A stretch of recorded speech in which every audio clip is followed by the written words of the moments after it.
Fala, minha fiel torcida, estamos de volta aqui no nosso canal para trazer mais informações dos bastidores do derby de ontem, Corinthians e Palmeiras, que teve muita confusão após o jogo, rapaziada.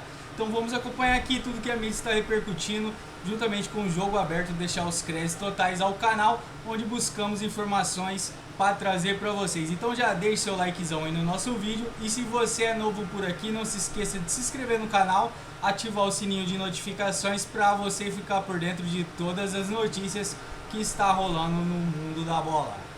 Pura continuou mesmo depois do apito final, mas de um jeito nada esportivo. Os jogadores deixaram o gramado e passaram pelo túnel de acesso aos vestiários.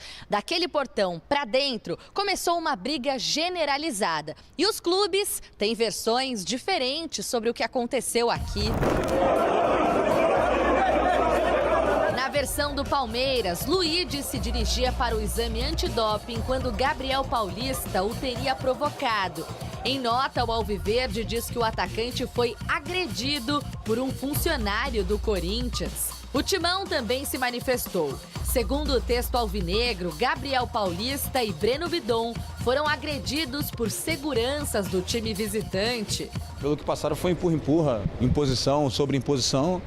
E todo mundo de cabeça quente, todo mundo querendo se impor um para cima do outro. Não teve nada que alguém bateu em alguém, teve mais a questão de empurrar, tirar da confusão. Com confusão, do começo ao fim, os clubes registraram boletins de ocorrência no Juizado Especial Criminal.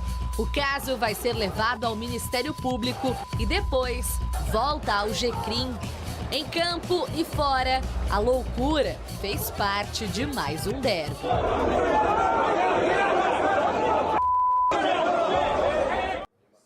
Ânimos pra lá de exaltados no fim da partida. Aí Palmeiras registra uma ocorrência contra o Corinthians e vice-versa. Essa discussão... Gente, o clima realmente... Se eles tivessem jogado nessa intensidade, seria outro jogo. Agora... O que aconteceu depois da partida chamou até mais atenção. O GCRIM, né, que é responsável por receber essas denúncias, trabalhou como nunca, hein, Chico? Trabalhou por conta de supostas agressões, né? O Palmeiras denunciou isso em relação às seguranças do Corinthians. O Corinthians também se manifestou a esse respeito, com registro, com boletim de ocorrência. Tem uma sede, né, do juizado especial ali nos estádios, né, que é o GCRIM. Mas assim... o que me pareceu, Renato, é que desde o início do jogo, especialmente o Corinthians, estava numa pilha elevada. Alguns jogadores estavam acima do tom, o Mateuzinho, que acabou expulso, ele já estava procurando esse conflito, esse contato.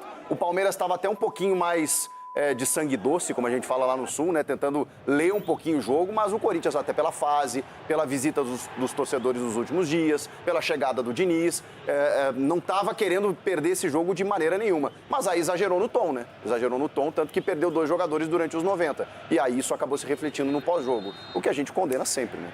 Ronaldão, você está bravo com a arbitragem? Não, eu estou aqui ouvindo as palavras do Chico, mas o Chico ele refletiu tudo que foi mesmo o jogo, porque o Corinthians veio pressionado para esse derby. Era o que precisava vencer, virar chave, num treinador que acabou de chegar e está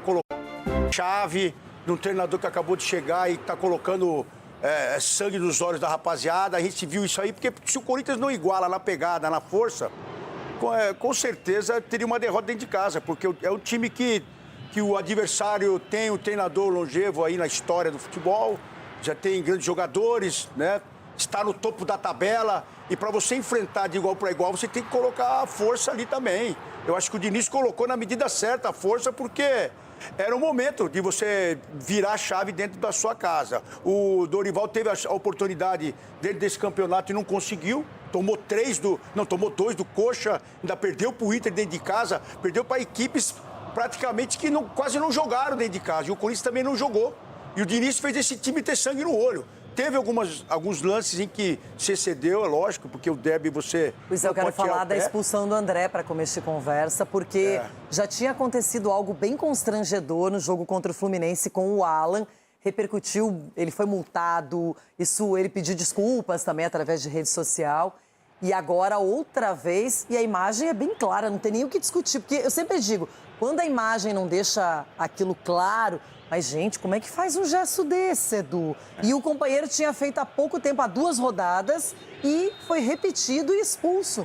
Inadmissível, né, Renato? Uma atitude como essa, principalmente num jogo tão importante, em que qualquer detalhe podia fazer a diferença, né? Poderia ter prejudicado a sua equipe. E quando você toma uma atitude como essa, hoje não tem como mais, Renato. Tem muitas câmeras no estádio, o VAR está lá para isso. Não tem como você fazer um gesto desse, não tem como você agredir qualquer outro jogador. Então, os jogadores têm que entender e ter inteligência num momento como esse. Até entendo a questão da atitude de alguns jogadores, Renato, porque você imagina você ser ameaçado. Ó, se não ganhar domingo, a sua família vai estar... Então, os caras entrou desse jeito. Então, acho que também a torcida teve muita parcela nessa situação. Então, isso acabou refletindo em algumas atitudes de alguns jogadores do Corinthians. Chico Garcia, não tem o que fazer nesse caso, o árbitro vai lá, revisa e acaba expulsando mesmo. Tem uma questão, né? As pessoas se perguntam, tá, mas então xingar pode, porque o árbitro, ele ouve ofensa o jogo inteiro, os jogadores se xingam. Não, e dá cotovelada também, porque o Flaco Lopes deu cotovelada no bidão e não passou tantas vezes. Isso é outro detalhe. Agora, mas esse gesto não foi pro árbitro, né?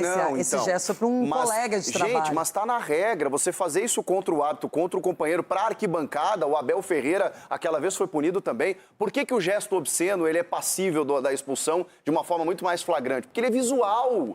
O VAR, ele não vai analisar, ele não vai ouvir se o cara xingou, se ele fez não sei o quê. No momento que o cara faz um gesto como esse, o VAR tem que chamar o árbitro. E quando o árbitro vai no monitor e vê o lance, ele não tem como não expulsar. Ele deu até um migué depois, né, que tava ajeitando o calção. Quero ver a punição, quanto jogo ele vai não tomar. dava mais, né, André? Pô, e é o mesmo time que teve um jogador expulso há 8 dias. Por favor, é muita infantilidade para você prejudicar o seu time num primeiro tempo contra o rival dentro de casa.